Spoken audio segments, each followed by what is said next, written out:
Hello, in this video, I am going to talk about how to recognize if you are blocking your success and what you can do about it. How do you figure it out and how do you get rid of it?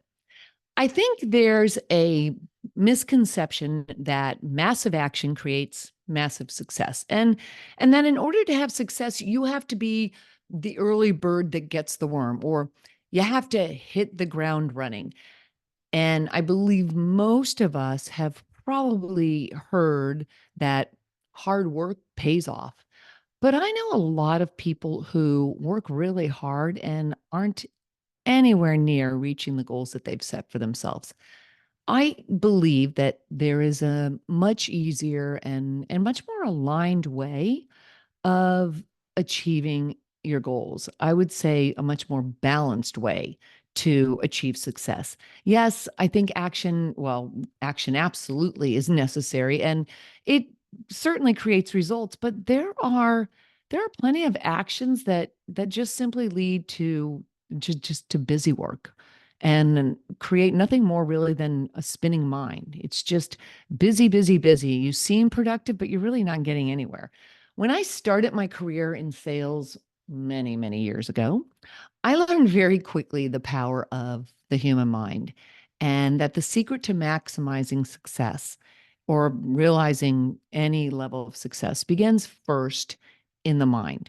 And as a salesperson, I learned about goal setting and prospecting, and I was told that sales is a numbers game. And I knew that the more effort exerted towards achieving my goals, the faster they'd be reached, or so it would seem.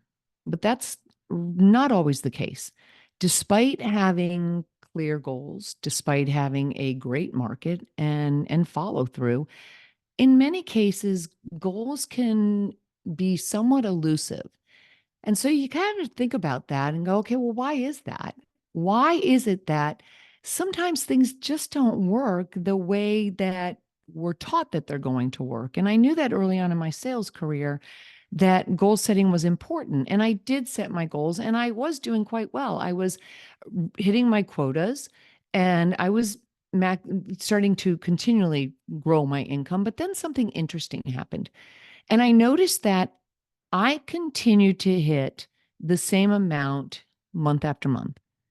And I touched on this actually in a previous video that I did. And I realized that it wasn't just happening to me, because later when I became a sales trainer, I realized this is something that was happening to other people as well. And even though I had commission, was reaching my commission and such, something always happened that would shoot me back down to the same income month after month after month. And at first I thought, okay, what's really going on here? I thought it was outside of my control because I thought, things just happen in life. But I would have a month where I would make more than ever before. And I think, wow, I'm finally on track here to getting to another level.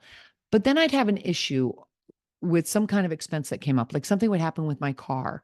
And I'd have an expense, right? So that would bring me right back down to the income I had the month before. And then the next month would hit and something would happen. Either I'd have a big dental bill or I'd have a pipe would burst in my house. Something always happened. And I was happy that I had the money to cover the expenses, but I started thinking, wow, okay, something's going on here because it's happening so frequently that I have to figure out what this is. And I started to question my own abilities and my goals as a salesperson. And I started to wonder if, okay, maybe there's something more here going on. Maybe I have an issue receiving a certain amount of money.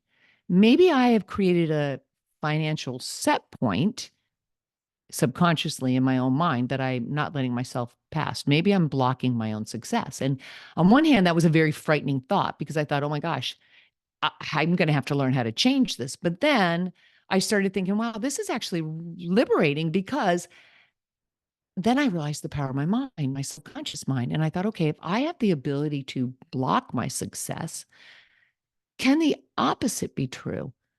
Can I open those channels to enjoy incredible success? And so I started to do this deep dive into the subject to learn how to recognize and release mental blocks. And then I started to read all sorts of books. I could find on subconscious programming. And I started looking for patterns in the results I was getting, patterns in my life. And about a month into my self examination, I saw this ad for a sales seminar in my city led by a man named Zig Ziglar. Now, I didn't know if any of you are familiar with Zig Ziglar. I wasn't at the time. I just read that he had excelled at sales, and I wanted to go and hear about how he did it. I wanted to learn his methods. I needed to figure this out. Zig Ziglar was a fantastic man, a great salesperson, a fantastic motivational speaker. And his philosophy was that you can get everything in life that you want if you will just help enough other people get what they want. So off I went to his sales seminar. But the seminar didn't seem to have as much to do with sales strategies as it did with mental abilities. Zig talked all about programming yourself to get the sale. He talked about visioning with intention. He talked about creative visioning and seeing yourself as the person you want to become, not just the one who has attained the goals, but it was more about embodying the traits of the type of person who was behind the success. Who was that person? And so I learned how to shift my identity into that of a top salesperson, exceeding her quota month after month. And I began to approach sales from a totally different angle, and it worked. Before each appointment, I would spend time visualizing the meeting. I'd mentally walk through the details from the time I entered the office to the time I shook my client's hand and left with a contract. And I made my visions very real, infusing them with my senses. I would see an assistant handing me water, but then it would slip from her hand and it would splash all over my clothes. That scenario had actually happened on a previous appointment. And during that appointment, I had left with a very large contract. So I thought, okay, look at, I might as well recreate a similar experience in order to just solidify that vision and make it real to me. I got very creative and detailed in my visioning because I figured, hey, if everything starts in mind, well, then this may be a way to ease up on the long hours I was putting in, but also maybe I could get past the ceiling that I seemed to create for myself. And once I mentally rehearsed each scene, before I would go into the client's office, I would rehearse the scene. And once I had done that, I would enter that presentation fully confident that I'd get the sale. 9 times out of 10, I did. And I quickly became a top salesperson in my company, surpassing even my goals because I had stepped into the role of being a top salesperson. And the difference was that there was some type of block standing in the way between me and my success. And instead of approaching my goals from the perspective that they were outside of me and I was going after them, I changed my internal thinking to that of the person who had already achieved the goal. It was already a part of me. I just had to get in sync with it. And I did that through creative visualization, which then gave me more and more confidence, which then gave me more and more wins and created momentum. And it is amazing what confidence can do. Confidence is a game changer. There's a line in a movie. Gosh, I think it's one of the most inspiring and feel good movies of all time. And it's called Miracle. And Miracle is about the 1980 Olympics and perhaps the biggest upset in hockey history. The line comes from one of the commentators who was a former athlete, goaltender, I believe, Ken Dryden. And he says, the US team is playing with all the confidence of a team who has already won the Olympics. And that line kind of gets brushed aside, but it's such an important line in the movie because if there's any kind of secret to success, confidence is the secret. Because success requires consistency, absolutely, but it's hard to stay consistent when your confidence is waning.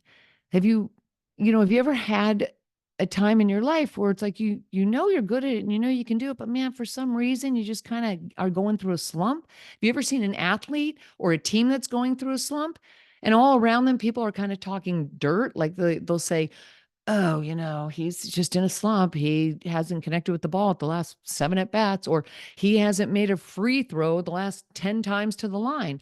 Well, that's really difficult to hear. It's got to be hard to overcome. But yet, I've always been fascinated by the fact that there are some people who can just kind of shake those things off and just push forward. And then you think, why is it that some people can do that? And with other people, they have the same skills, maybe the same training, maybe they're in the same environment, but they continue to struggle. Well, I think that all comes back to what we believe to be true about ourselves. And that's not always easy to understand because we don't always realize that we could have been telling ourselves an inaccurate story based on a memory of a past event, because our beliefs stem from our thoughts about a particular incident, be it positive or negative, it doesn't matter. The more emotions, though, that the thought holds at the time that we first entertain it, then the stronger the beliefs are going to be. So in my case, it was a memory of my parents sitting around the dining room table when I was very young. And at the end of each month, they would have a pile of bills and this pained expression on their face. And every month it was the same story. I would hear them talk about, oh, we have to rob Peter to pay Paul. How are we going to do that? Oh, I didn't expect to have all those expenses again this month. I can't believe it. How are we ever going to get to the next level? How are we ever going to get to the next level? Well, isn't that exactly what I was doing? That memory had stuck with me for years, but I never gave it much thought until I finally hit this financial ceiling of my own. And it wasn't until I started seeing a pattern that I realized that I had been limiting my own potential, that I was blocking my own success. And it's the same thing with the case of the US hockey team. In the case with them, they had this long tradition of losing to the Soviets. And they had been told for years that the Soviets dominated the game. Everybody knew that, but no one bothered to challenge that belief until the Olympic Committee finally hired a coach that was willing to change that paradigm. When we can see ourselves as the person who has the results desired, our confidence naturally rises because then we begin to embody the characteristics of a person who has already achieved their desired objective. It's no longer out there, it's a part of us. It's within us. And that idea of identity shift was actually popularized by a man named Maxwell Maltz. And Maxwell Maltz was a prominent plastic surgeon, and he was actually the author of a book called Psycho-Cybernetics. That was the very first personal development book I read. Maltz was very familiar with self-image because he had helped many people alter their appearance. People would come to him to look and feel better about themselves, and they would leave with a new look. Maybe it was a new nose, maybe it was a chiseled chin or whatever. But what happened is that a few months later, they would return for more work because they were never fully satisfied with their appearance. And what Maltz realized was that regardless of how much the outside appearance is changed, if the internal doesn't match the external, there can be no lasting change. So if you're not getting the results you desire, then you have to change your internal image of yourself. Change is always preceded by thought. All change must begin first in your mind. Shift your way of thinking and begin to be the person, that part of you, because that person is a part of you, it's in there. So get in sync with that part of you who already has the results that you want. And if you're wondering if maybe you're blocking your own success, I'm going to drop a link down below to a quiz I have that you can take to find out if you're blocking your success and just what to do about it. So I'll drop that link down below. And also leave me a comment down below and let me know if this has been helpful at all for you. Remember, all change happens from the inside out. And so if you're not getting the desired results that you want, it could be that you are blocking your success somehow, some way. Maybe it's an old memory that you've been holding on to and you might not even be aware of it. But your patterns will tell you because those are very revealing. So pay attention to what's coming up for you in your life. And then start to get into sync with the person, that part of you that already has the desired results that you want. Because when you can shift into that identity mentally first, your confidence will start to grow. And as I said, confidence is an absolute game changer. You'll start to get more wins, and that starts to build momentum. All right. So I hope this has been helpful for you. Please drop me a line down below. Let me know if it's helpful. And also grab the link to that quiz on finding out whether or not you do have a block that's standing in the way between where you are now and where you want to be. And you'll also find out just what to do about it. All right. Thanks so much for joining me.